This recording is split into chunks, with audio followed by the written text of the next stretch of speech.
Good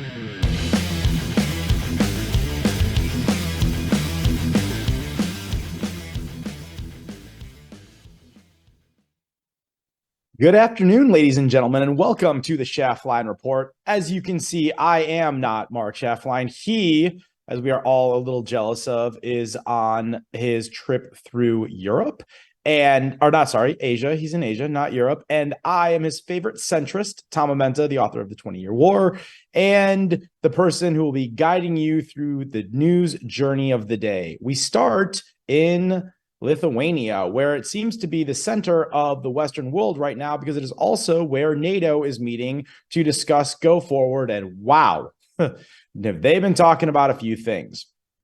Ukraine being front and center and on most everybody's mind there at the conference, has been told both by the United States and NATO that they will be allowed to join it, quote, when conditions are met.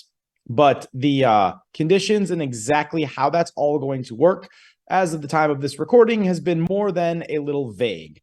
What that suggests to me, looking at it, is that you will see NATO continue to ramp up the support, continue to ramp up the pressure on Russia, and they will be doing anything and everything that they can for the Ukrainians, which also tells me they still think they can win. So why would I do that?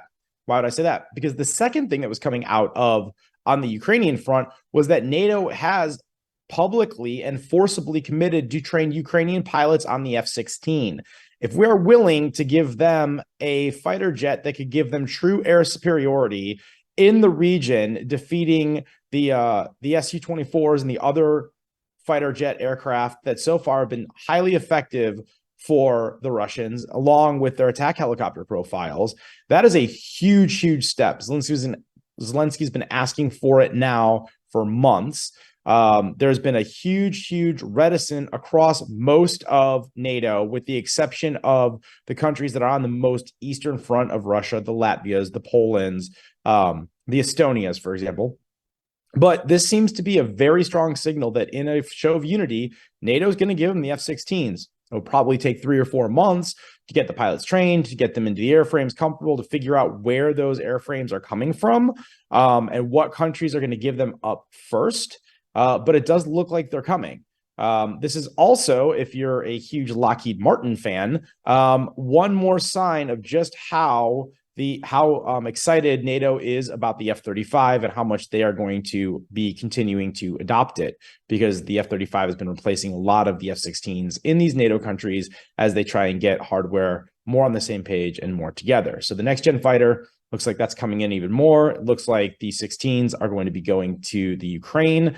And I think that come fall, especially if the Ukrainians continue to show progress, that's going to be a huge step in this conflict. Another thing that NATO has going on with the Ukraine today is, and this one I found extremely interesting. So in addition to the conditions that need to be met that have still been yet to be formalized, NATO has also taken the unprecedented step to take the process for inclusion into NATO from a 2-step process to a 1-step process in the case of Ukraine. Now, I think that this can also tie into another major piece of news that came out of Lithuania as they were going through this, and that is that Sweden is now set to become the newest member of NATO.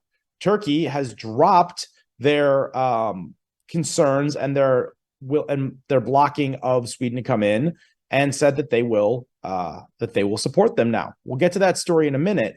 But what that does is that with Sweden now at the north next to Finland, and then the Ukrainians at this point being in NATO in everything but name, that means that Putin's entire European border, the whole thing, is got NATO on it, with the exception of Belarus, which, after watching what happened with the Wagner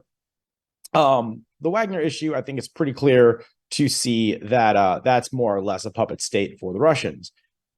How the Kremlin is going to respond to the end of this NATO conference is going to be very, very interesting to me.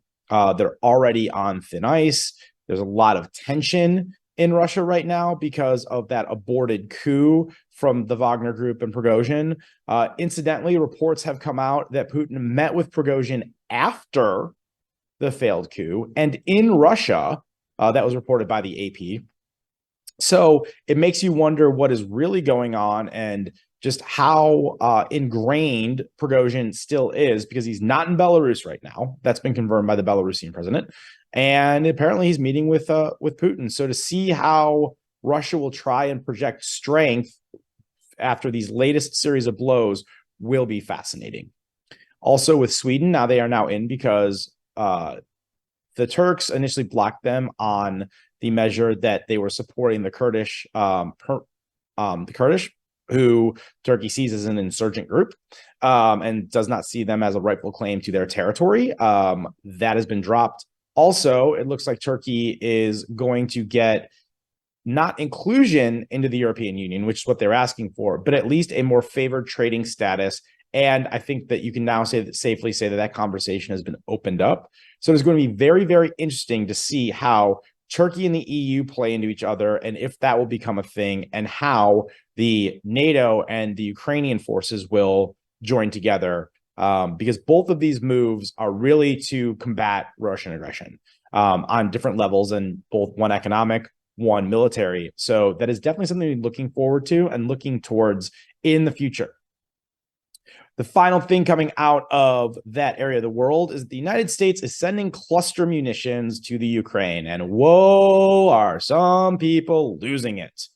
Let's start with what a cluster munition is. A cluster munition is a bomb or an artillery shell that when you launch it, it breaks open. It's a bunch of little bomblets, a bunch of tiny, small things all over a surface area. Okay.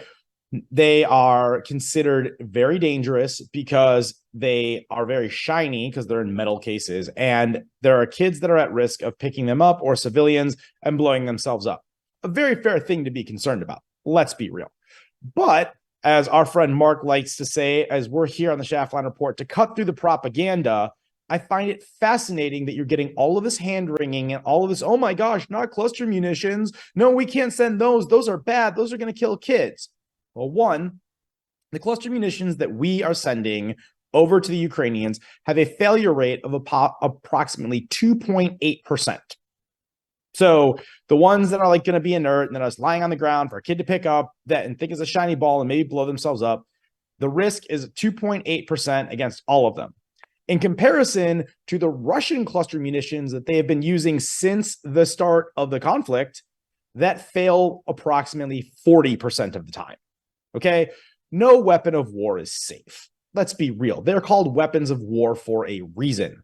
However, if we're going to have this conversation and this hand-wringing and this, oh my gosh, we can't support our allies with this, let's also be fair to the battlefield consideration in which it's going to be used. And there's way more of a risk of even the Ukrainian troops, walking into a Russian munition or picking it up from those clusters and blowing themselves up, or a civilian or anything like that, than there is for the American one. Further, the Russians have put so many minefields especially in the south of Ukraine. It's one of the most dense minefields the world has ever seen. Okay, these munitions are excellent at combating trench warfare, of exposing a moderate surface area, to get it all to blow up and be able to move forward with it. This is a weapon that makes sense in the conflict. This is a trench fair weapon that makes sense. It's a relatively low risk to what everyone is talking about. Again, 2.8%. And especially in the face of what Russia has, what they've been using, what its failure rate is, it just seems so silly that we are somehow going to take this, or some people are going to take this moral, I can't even call it a high ground at this point, because the facts clearly show that this is something that can be effective. This is something that is, again, no weapon of war is safe, but something that is, the concerns are largely blown out of proportion. And yet here we are with some people refusing to help and give the optimal tool to the Ukrainians. It blows my mind how, on one hand, we can be fighting for, democracy and free speech and all of these anti-Russian things, but give someone a tool that, has got a bad reputation in some circles, and oh no, what are we going to do? Just silly, folks. Just really, really silly, especially when the most basic research is going to show just how radically different the actual thing is compared to the propaganda and the public relations campaign against it. Speaking of public relations, oh boy, the other big story of the day is that former President Trump has responded to Special Counsel Smith's trial requests, and it looks like we are shaping up for a huge fight.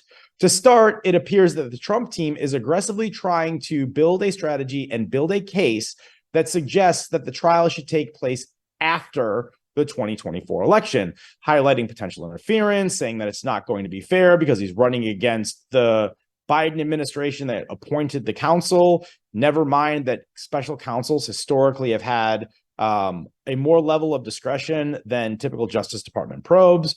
I understand some people don't think that's enough, but there still is there. It also appears that he's trying to question exactly what the Presidential Records Act for criminal charges is. Walt Nada, who is his co-defendant, has been playing the slow play theory of using every legal tool at his disposal to slow his arraignment.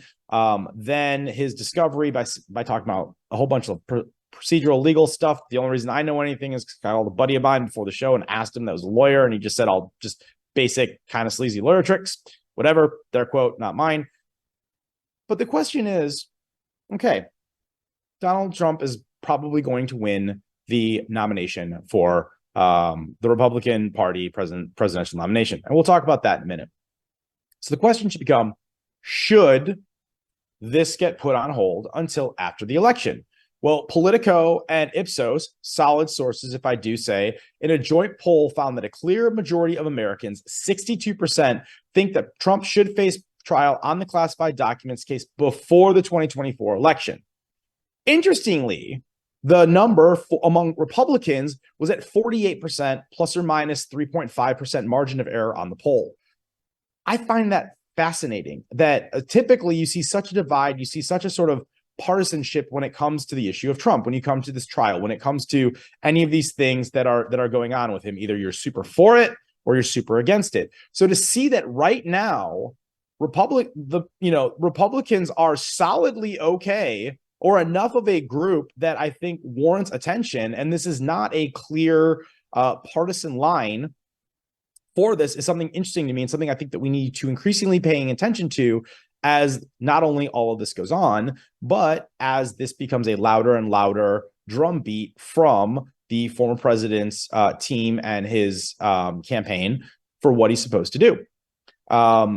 I, for one, I'm sure this will surprise none of you who have followed me on this show before, I am 100% in the belief that former President Trump should face trial for these charges before the election. For those of you who are new to me on the show, I'm a former U.S. Army Ranger in that Special Operations Unit, and I've handled classified material. I've handled classified documents.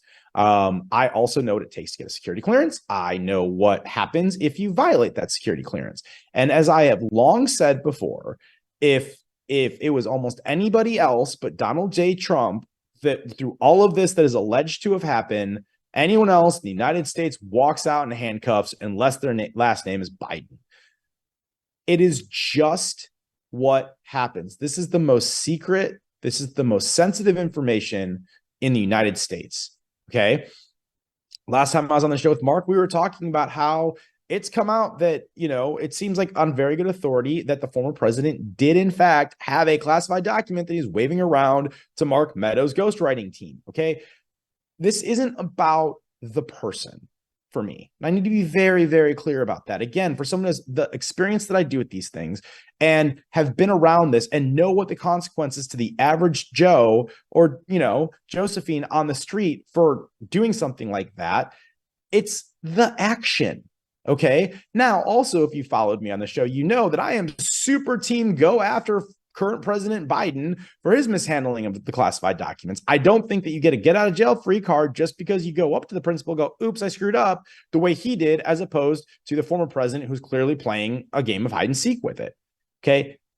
These are important. These are the things that need to be treated with the most respect related to our national security for our commander-in-chief, the head of our armed forces. And the fact that he had such blatant disregard for it, he needs to be held accountable. This needs to be solved before he could potentially step back into the White House a second time, where he could once again assume the role of commander-in-chief. I think one of the things about this trial is there needs to be a demonstration that he's learned his lesson about it. Okay, like this is not okay, ladies and gentlemen. You cannot handle those documents the way that it seems that he did, or the way that he alleged, and that needs to come out. And we need to know about that. Period. In Tom Amenta's eyes. You can disagree with me. I respect that. But as someone who's handled it all, man, like we need to know, and we need to know the real. Now, something else that I find super interesting that has not gotten nearly the attention of Trump's team's filings is that the Judge Cannon, in this case, has determined that the trial will take place in her satellite courthouse. Again, she's a federal judge, and there are 5 separate courthouses that she's a part of, which is farther north, even north of Mar-a-Lago, and not Miami or Palm Beach or some of the other larger courthouses that might be more equipped to handle the media requests, to handle some of the security things and things like that. Now, why this is interesting is that it is a very, very pro-Trump community that courthouse is in. Okay. I want to be crystal clear. I'm not saying that she's doing anything untoward. I'm not saying that she's doing anything to put her thumb on the scale or anything like that. I think honestly, that's the courthouse she operates out of all day, every day. She's comfortable, in her personal chambers and sort of on her home turf. I get it. Makes sense. But what is interesting is that it is going to create a challenge for the special prosecutor to get their jury pool. And it is also going to, frankly, help the former president. And I think it will be interesting to see just how, no matter who's on that jury, what the referendum of all of this is. Which leads me to a personal question. And since I have all of your attention, I wanted to ask this. Everybody here knows I'm a centrist. They know that I'm not a Trump fan. They know that, I voted for John McCain. I've voted for George W. Bush. I have voted to the right. My question to all of you, and as you're watching this, please take the time to put some comments put some comments down on this video. I promise you, I will take a look at them. And then the next time I'm on the show, because Mark's out of town, I will be happy to address what you guys are saying. But my question is why? Why Donald J. Trump? Okay, there is a host of Republicans that are in the emerging field. There are a bunch of people who are extremely far right who have said that their policies are more or less in line with this is a name that comes to mind. He's sort of second there. Mike Pence was his vice president. He's got a solid political track record of being extremely far right. And none of them come with the baggage of 2 indictments. None of them come with the baggage of 2 impeachments that ultimately he was, exonerated for in the Senate. None of them come with frankly, at this point, circus that happens every single time that Trump comes to town, that he is in the news cycle, that he's there. Like, what is it for you, if you're a Trump supporter, that make you feel like he is so qualified for the Republican nomination that he's leading everyone else still? Last time I chalked anywhere between 38 and 42 points. Like, he's running away with it still. And I, for one, am just very curious, and I want to get the other side, and I want to understand what it is, because for me in the center, and again, I'm a huge not Biden fan, but I see 2 very, very, very poor choices for president of the United States. And one side's already going to go with their poor choice, but the other side has a chance to not have someone I see as a poor choice. So I'm really, really interested, and I would love if you would take a moment to put some thoughts into the chat, the comments under this video. If you do, I promise I will read them, and I promise that we can follow up with that at a future time. So thank you all in advance, but definitely really interested to hear what happened there. Going on to the part of this that I like to call the, oh, really? You're kidding? I'm shocked. According to the Associated Press, it turns out that Judge Alito and Judge Thomas are not the only Supreme Court justices who have used their position of power for gain. Color me completely surprised. Quote, Judge Sotomayor's staff has been prodding public institutions that have hosted the justice to buy her memoir and children's book, works that have earned her at least $3.7 million since she joined the court in 2009. Details of those events, largely out of public view, were obtained by the Associated Press through more than 100 open records requests and public institutions, resulting tens of thousands of pages of documents offer a rare look at Sotomayor and her fellow justices beyond their official duties. You mean the people in positions of extreme power leverage that power to get rich? I'm shocked. And yet, where's the call on the left for this one, ladies and gentlemen? Like, look, play it fair, okay? I'm not really a big fan of a Supreme Court justice being on a billionaire's boat, okay? Getting a $500,000 vacation, friend or not. I just think that there's a risk of influence. I've said that before. But you also can't tell me that it's okay if you're on the left that your lady is essentially extorting $3.7 million out of like her speaking slots over years, because she's the justice. Like, this is absurd. This is ludicrous. This is what drives me in the middle crazy, absolutely nuts. The standard is the standard is the standard. And the standard is, frankly, that both sides of the aisle are using their influence to make money. So if you want to change that, and I think, maybe we can talk about that, stop pointing the fingers. Stop it. It looks so bad for the left. This is the thing I do not ever understand about it. It looks so bad when you start like pointing, going, well, look at you guys, you're so bad. Then it turns out that your person is doing the exact same thing. The exact same thing.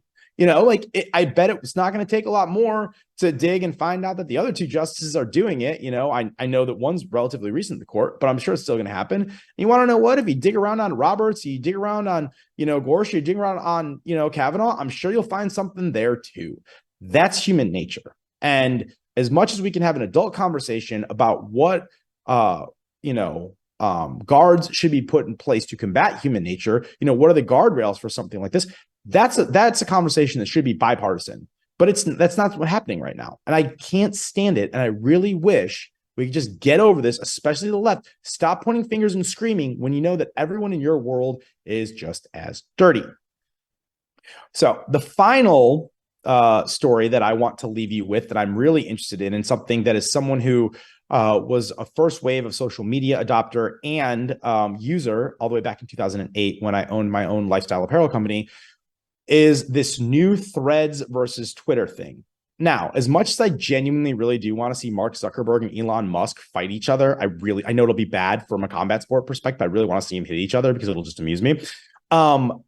This is a fascinating thing that on one part is a capitalist recognizing market inefficiency and trying to capitalize on it. But two, I think it says something very dangerous and very scary for America when it comes to accurate and truthful information versus not.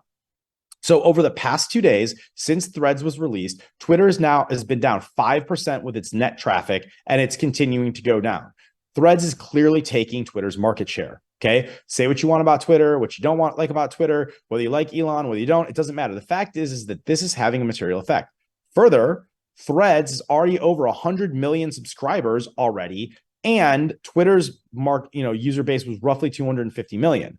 They are rapidly gaining on them at an extremely accelerated rate. And based on these numbers, inside of the next, potentially as soon as 3 weeks, they could have more users than Twitter and start controlling that advertising market, start controlling it with that algorithm, starting changing the information and things like that. And this is what scares me so much, ladies and gentlemen. This is the thing that I don't feel is being paid enough attention to. Mark Zuckerberg, if he gets that, will then control 3 of the 4 largest social media platforms, places where the modern person gets a ton of their information, who is communicating with friends all around the world, their local people, just a ton of content. He will control 3 out of the 4, and that is Facebook, Instagram, and Threads. TikTok obviously being the 4th, which is owned by the Chinese. Yes, it's owned by the Chinese. Yes, they're taking all your data if you're on it. Sorry, not sorry. That's the truth. If you don't want to see it, that's your problem. It's exactly what's happening. But going back to Threads, at what point do we have to have a really serious conversation in this country about protecting the access to fair and honest information? At what point do we have to acknowledge that there is something that maybe instead of letting someone create the algorithm from hell that creates this tight little echo chamber just to make you buy stuff over and over and over again on social media, that is not what's in the best interest of this country? Okay, I don't have all the answers on this. Okay, this gets into the First Amendment. This gets into a lot of very, very complicated, frankly, very dangerous freedoms type territory where there's nuance, there's gray. I don't think that there's a black and white answer here. But the fact that no one's asking the question right now, the fact that everyone, if you're on the left, you're like, woo, Zuck's taking Elon down. Or if you're on the right, continuing to support Elon Musk or going to Truth Social or just some of these other things, the fact that we're not having a conversation about that much power and that much control and that much information all being in the hands of one person is the conversation that we should be having. That's the question we should be asking ourselves, is how do we ensure that information is accurate? We already saw the story last week. The Biden administration got their hands slapped and told to stop talking to these institutions, stop talking to these companies, and telling them essentially to butt out and not restrict information, right? What happens if, Zuckerberg and Biden or another future president on either side of the aisle are, on the golf course or at dinner or something, and just, the president very quietly says, hey, Mark, do me a solid. This story, can you restrict the algorithm on it? And he does it. We'll never know, never be able to be proven, right? None of it. And yet, that one moment will control a significant amount of information, will shape American perspective. I mean, Hunter Biden's laptop, right? I mean, the laptop was ultimately proven to be a nothing burger, but the fact that also continued and perpetuated the cycle of not investigating Hunter Biden, not looking at him, and he just pleaded guilty to a bunch of felony charges, these are the problems. These are the stakes that are happening in America and the world right now if these moguls continue to have that information. These are questions we need to be asking ourselves. These are discussions that we need to be having in a public forum together. These are where we need to use our voices, because I, for one, am not okay with one person who has complete control of one company controlling that much information. It scares me, and it should scare you too, especially when the one other option is being controlled by China, and we know they're not good.